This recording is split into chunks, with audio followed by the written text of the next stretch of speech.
Hi you guys! Welcome to the September Plan with me. If you're new here, my name is Kanova. If not, welcome back.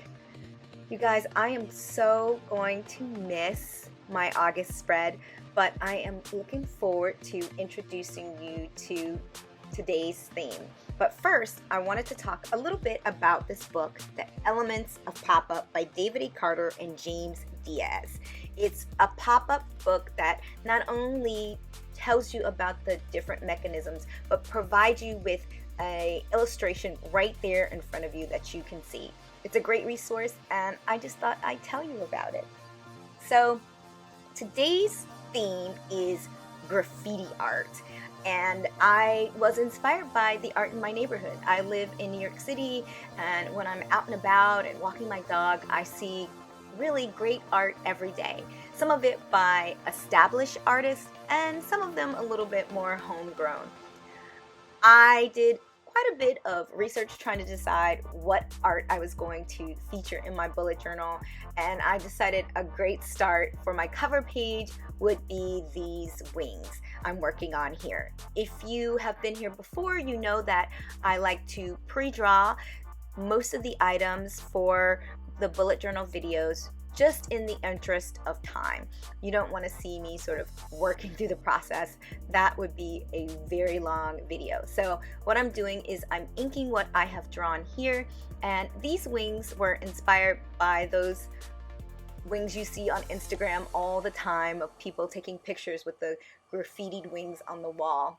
This is from, I should say, inspired by a source image I found on the internet. I couldn't find the source to the actual artist, or else I would most definitely give them a shout out here. But this is one of those things that you kind of see in almost every city. The wings, or some form of wings, or butterfly wings, or angel wings, and people often go and take pictures in front of them. So I decided on this rather iconic looking pair. I thought they were quite beautiful. So I am working through and inking the drawing. Some of the shape of the wings came from the art that I found, but the design is a mix of what was on the wings and some things that I added. So I decided I was going to use the light box today. This is an incredible tool, especially when you want to create symmetry or you want to duplicate something and you don't want to have to draw it out really fast. So what I'm doing here, and you can see I turned the lights out, it's a little darker, and that's because it's easier to see the image below.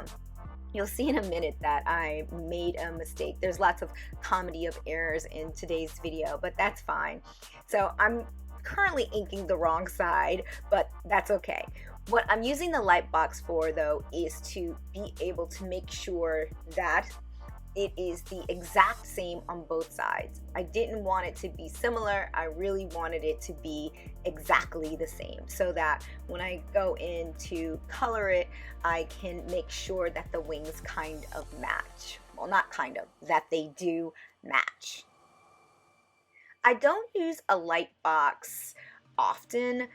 Typically, I will create a sketch, and if that sketch is duplicated, I might bring out my light box to help the process along, because it can take a really long time to just redraw everything.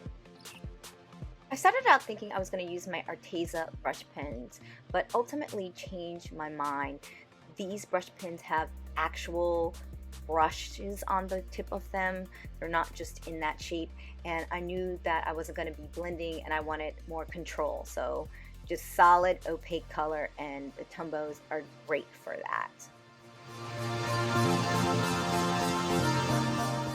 In addition to the Tumbos, I'm also using some metallic Uniball Signos in gold, and I use a little bit of a rose gold color at one point during the drawing, and also a jelly roll pen in like a metallic, as you can see here, a metallic turquoise type color. I think it gives a little bit of sparkle to some already really beautiful wings. coloring this in and drawing it took a little bit of time, but I felt that it was well worth it. We're going to be doing quite a bit of drawing today. We're going to be doing some painting today. We're going to be working through a lot of different mediums in order to execute this vision. So one of the things I really wanted to happen was for the graffiti, this idea of the graffiti coming alive. And I thought, what better way to sort of animate them in my bullet journal but to add some pop-ups. So the pop-ups we are going to be using today, one of them is fairly simple and straightforward. That's the second one you're going to see. And then there is the one for the butterfly, which is a little bit complicated. I am going to start out by telling you that best laid plans, I always do a setup at the very beginning, working my way through, making sure I can basically that everything goes the way I want it to, so that I know that it's going to work. Now, I made the wings way too big, and when I attached it to the mechanism, things just ended up hanging out of the journal. So I had to sort of reconstruct on the fly and make sure that it could fit into the journal. So I'm going to talk through this setup. All right, so this setup has 4 pieces. It has an angle fold, a triangle fold, and it measures 2 centimeters by 2 centimeters at the base, so 4 centimeters total, and then it's a 45-degree triangle and tabs are added. The arm, which you're looking at right now, is the full length of the base, and from the center you have 3 centimeters over, and you're going to have a slit, so you cut 2 slits so they can slide up. They're 3 centimeters high and 3 centimeters over, and then from there 7 centimeters over you are going to draw a line, and that is going to be your fold, and the rest of it you will use to cut up and glue, cut up if you need to, and glue whatever you want on it. The last piece are the supports. They push out the arms, and they are 3 centimeters in width and 7 centimeters in length, and it's 1 centimeter, 1 centimeter, and 1 centimeter, because you're going to fold it in 3s. So you have 3 little panels that you're folding up, and it has tabs on the end. You're going to glue those together so that it's extra strong. You're going to do 2 of those. Those are those right there, and you'll use those in the pop-up to make sure your arms get pushed out. All right, now because I had this already set up and put into the journal before I figured out that the wings were too large, and once I put them in they were hanging out the journal, I had to work through and decide how I was going to work with the technical aspects of the pop-up that I had and really execute my vision. I could have redone the wings. That was one option.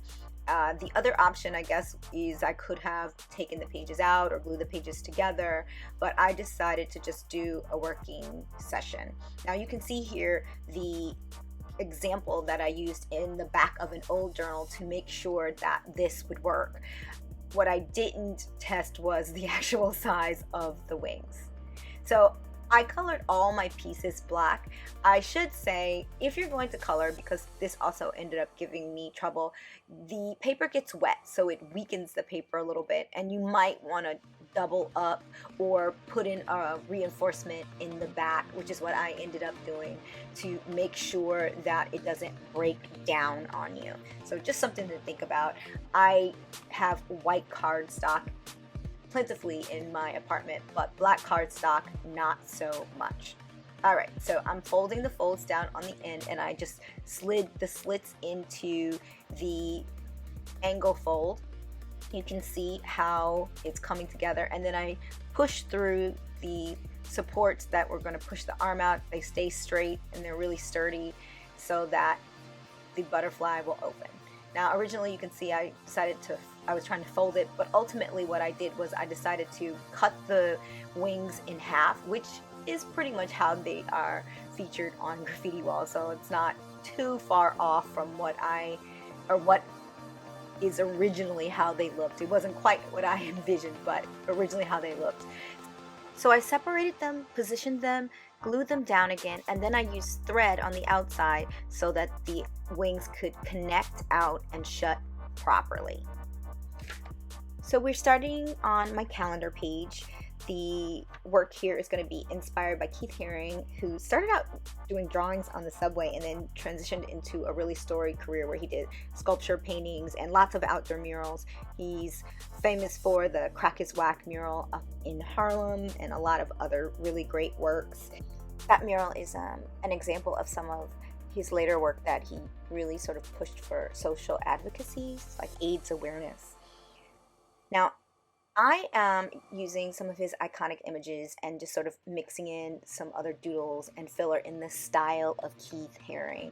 Some of these images you will recognize, and then of course there are those things that I just sort of borrowed from other paintings that were on the internet. It's not just one particular thing that you're going to be seeing. And I'm going to pretty much do this throughout because I guess I'm recreating some of the ideas on the page, but not recreating them exactly.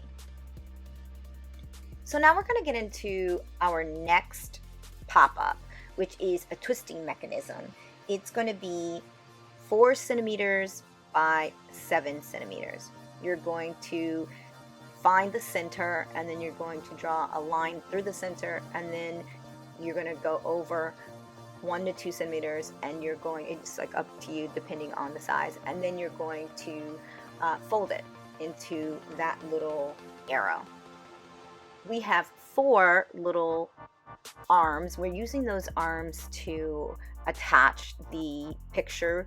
This is going to sort of twist the image up and out.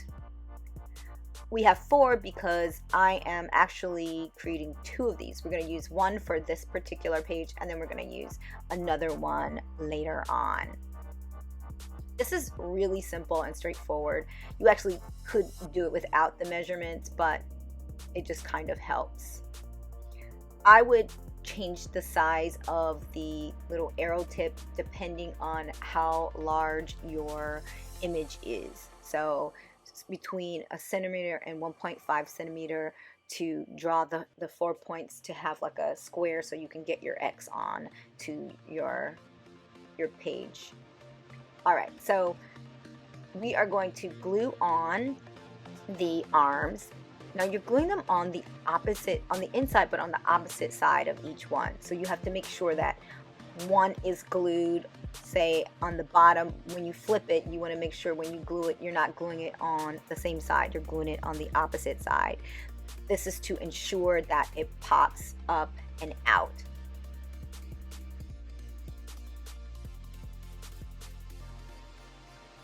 All right. Once this is done, you glue it into the notebook, and we'll get to that. But first, we're going to sort of speed things up because there's no need to watch me build a second one of these. But these are really simple. These are the type of mechanisms that look great in cards or little art notebooks. You can draw like whatever image you want and just add it onto the twisting mechanism. All right, so I am choosing to draw some Keith Haring images on here, but you don't have to. It's so funny, I drew it like it was going to be seen, but ended up not having it be seen. So you're going to glue the little supports, and you're going to glue your image down. You kind of want to lay it out so you can know that it will lie flat once it's glued in. And you see the point goes in towards the fold. It must be on the fold. Find where you want to glue it, and then you're going to glue one side and then the other. I'm really making sure that it's positioned where I want it positioned. And then you can see I unglued it because I wanted to change it just a little bit. All right, so when you open it up, the point will lie flat. When you close it, it'll fold back up and twist the item back where it belongs in its resting position, if you will.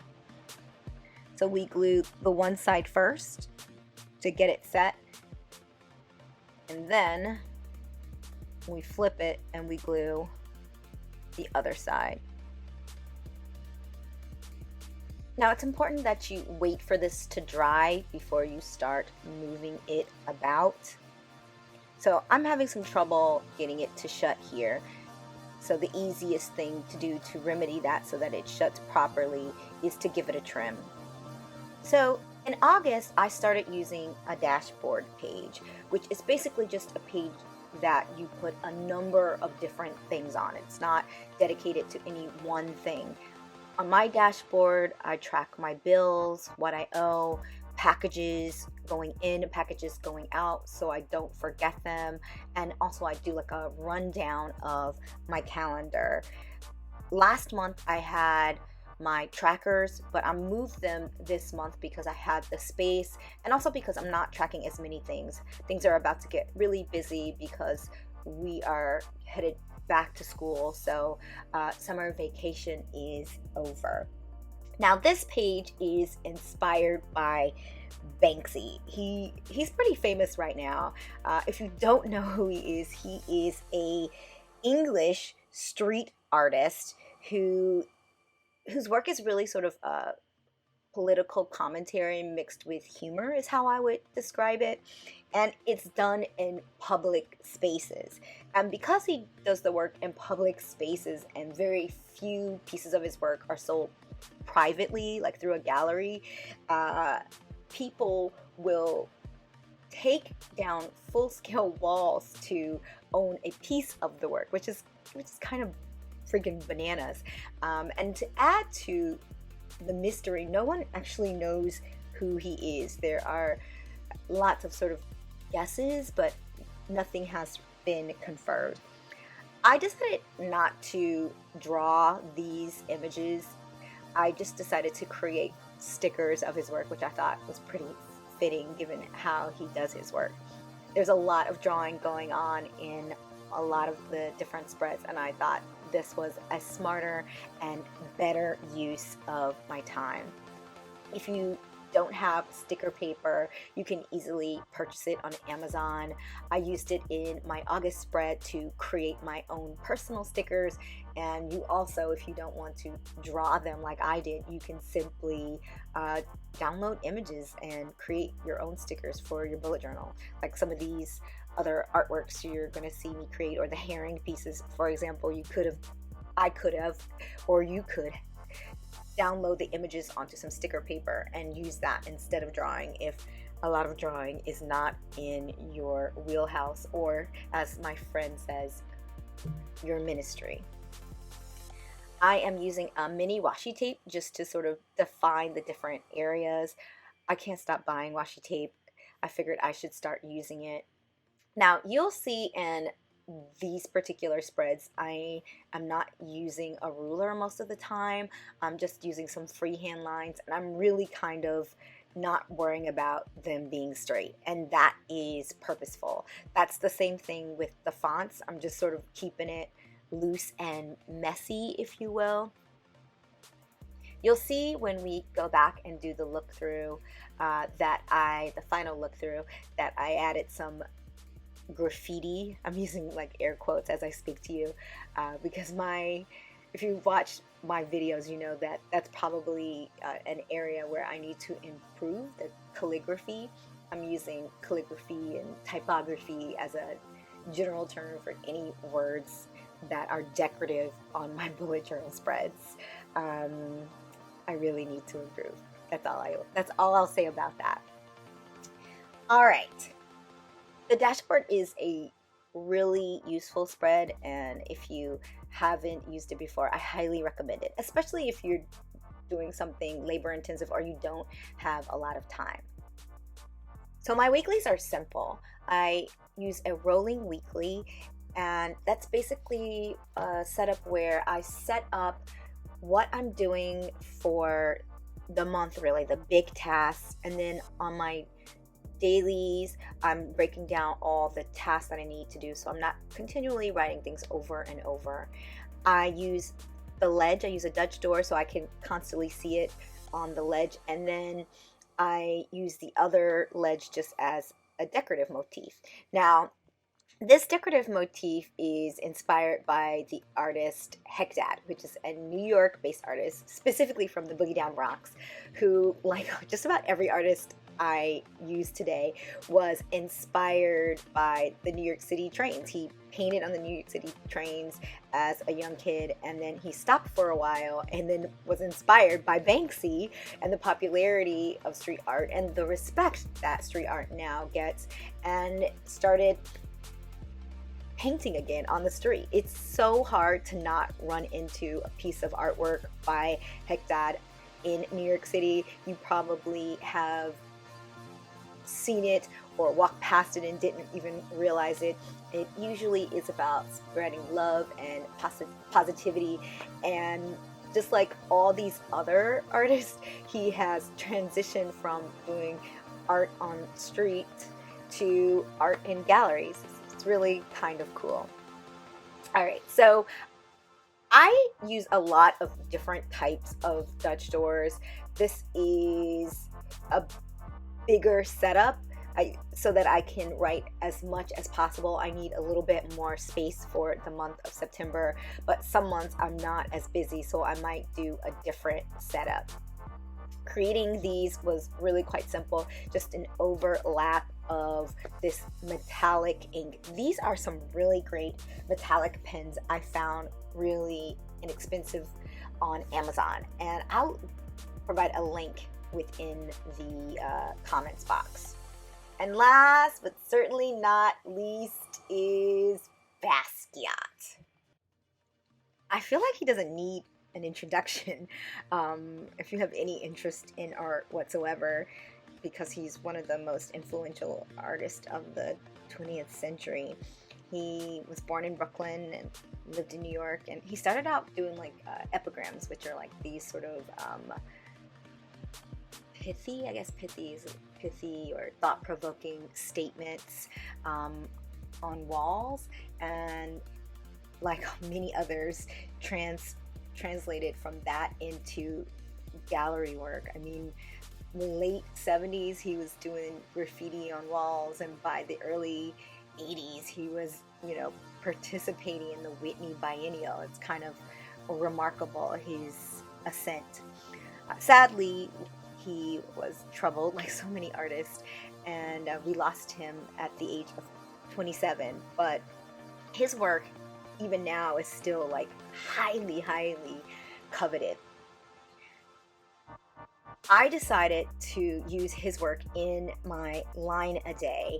I thought it was very fitting, since his work often marries the visual image with the written word.